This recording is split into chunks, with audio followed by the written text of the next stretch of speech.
Good morning sa inyong lahat at ako po ang iyong trainer for today.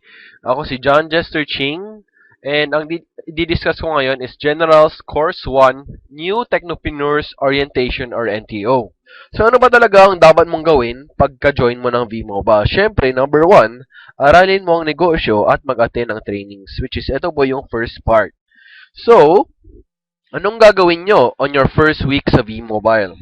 Kailangan nyo pag-aralan ng negosyo, yung company profile, V-Mobile products, important commands such as access card sign-up, using and ordering products, replenishment of LX accounts or reload ng load wallet, maximize the website, loadextreme.ph and mylx.biz, and how to start sharing the business. So, prospect listing, first invites, and anong gagawin mo pagka-join ng mga technopreneurs mo sa group.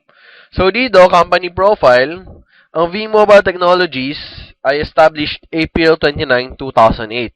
So, as of now, more than 3 years na po ang company. So, pwede nyo sabihin na, sabi nila, pag 2 years na ang company, ibig sabihin, 95% stable na po ito. So, mag-ingat kayo, maraming mushroom companies ngayon or yung mga fly-by-night companies na ngayong araw, andyan sila, kinabukasan wala na sila.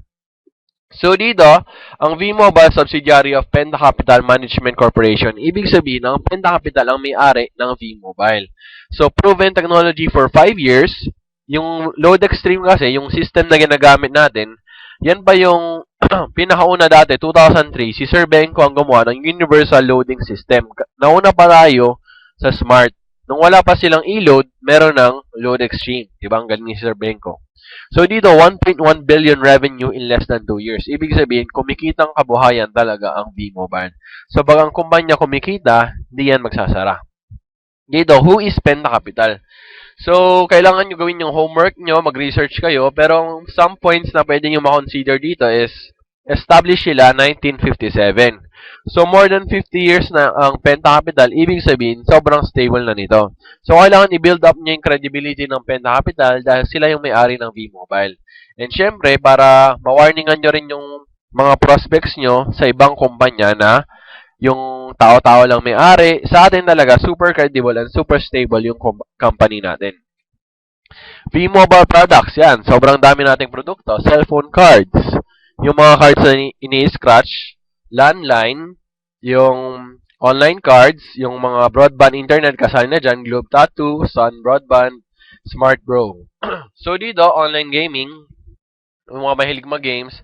And syempre, electronic loads like Smart, Globe, Sun, Talk and Text, TM, and Red. So more than 250 products.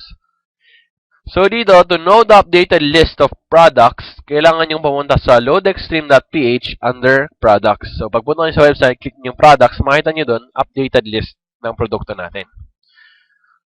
Number 1, discuss the quick guide. So, kasama sa kits nyo, kung binuklat nyo yan, is meron po dyan nakalagay na quick guide. And sa loob nyan, meron dyang LX gateways. Ano tong mga gateways na to? Ibig sabihin, lahat ng commands na gagawin nyo, kung maglo-load ba kayo, transfer ba kayo, lahat yan, ipapadala nyo sa gateway. Pero dito sa gateways natin sa quick guide, medyo congested na siya. So, we suggest na gumamit kayo ng updated gateways. Ito yung mga updated gateways. Okay? So, pwede rin kayo kumuha ng listahan ng updated gateways sa kanya-kanyang upline team leaders nyo. Okay.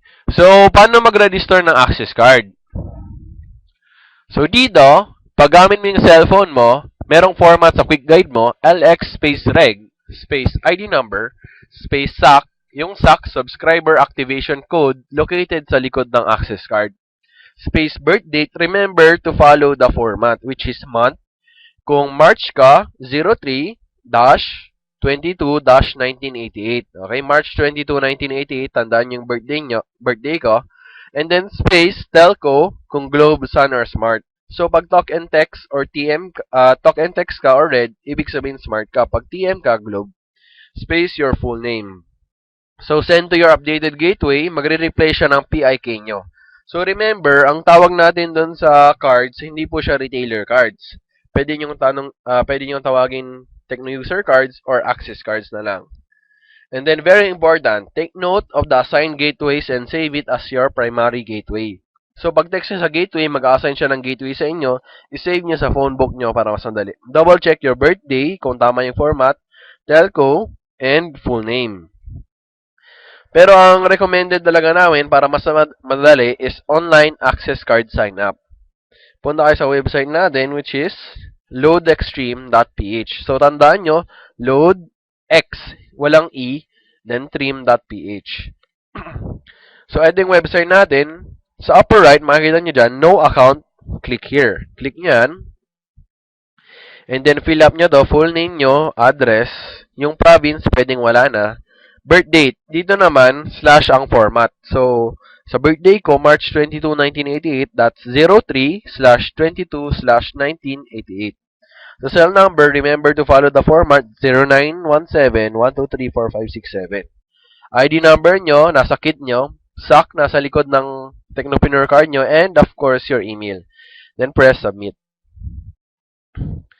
So, paano ba tayo mag-load? Siyempre, yung produkto natin load, tapos hindi kayo marunong mag-load, dapat pag-aralan natin to. And, ito, very basic lang. Nasa quick guide rin. LX space load, space ID number, space PIK, space product code, space customer cellphone number. Medyo complicated lang siya tingnan, pero pag na-try mo na, mas madali. And example, okay?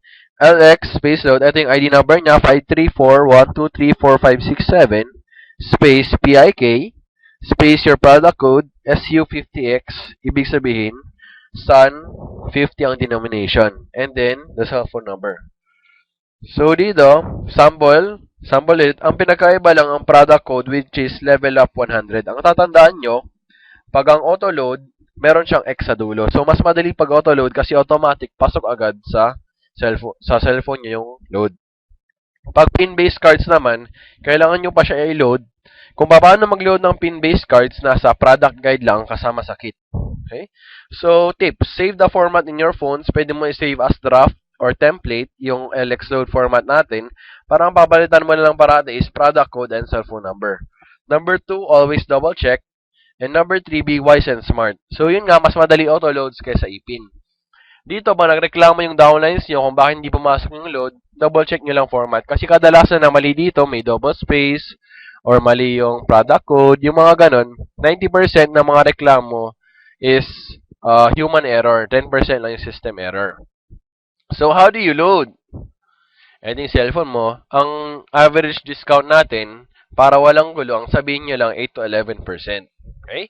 And then, what if meron kang 500 na load wallet? Niloadan mo ng Smart 115. So, ang nabawas sa'yo, hindi 115, since discounted tayo, ang nabawas lang sa'yo is 103 pesos. So, magkano na lang natira sa load wallet mo? Tama, 397. What if nag-load ka ng Globe? Siyempre, dahil discounted tayo, hindi 100 ang mababawas sa'yo, magkano? 90 pesos. So, ang natira na lang sa'yo is 307 pesos. So, pag in-add natin yung lahat, 522, ibig sabihin, nakasave ka ng 22 pesos. Pang merienda mo na rin yan. Assumption, 10% average savings. Tapos, 30 pesos yung load mo araw-araw, that's 900 pesos sa buong buwan. That's 90 pesos monthly savings. So, kung napansin nyo dito, average savings. Hindi ko